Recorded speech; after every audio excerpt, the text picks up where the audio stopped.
இந்த ஆணவத்தோட பிள்ளை யாரு? இயலாமை, பொறாமை, முயலாமை, வெறுப்புணர்வு, சோம்பல். புரியுதா? இதெல்லாம் உங்களை ஆட்சி செய்ய முக்கியமாக காரணம் உங்களுக்கு ஆணவர்கள் தான் காரணம். கட்டி பிடிக்கணும்னா கூட உங்களுக்கு என்ன இருக்கக்கூடாது? ஆணவம் இருக்கக்கூடாது. உண்மையான கட்டிப்பிடித்தல் உங்களுக்கு செக்ஸே தேவைப்படாது.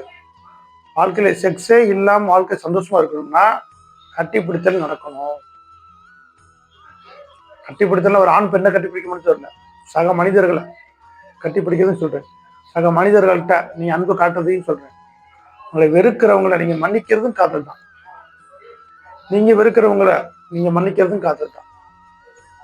இந்த காதல்லாம் இல்லாம பெரிய மாற்றத்தை கொண்டு போய் நினைச்சு ஏமாந்து பெறாதீங்க. ஆணவத்தை கட்டிப்பிடிக்காதீங்க, அன்பை கட்டிப்பிடிங்க. வாழ்க்கையில தேவையான அனைத்துமே உங்களை கட்டிப்பிடிக்க தேடி வரும், உங்களை நாடி வரும். ஐஸ்வர்யமான வாழ்க்கை சாதாரண சித்திக்கும். செஞ்சிடலாமா?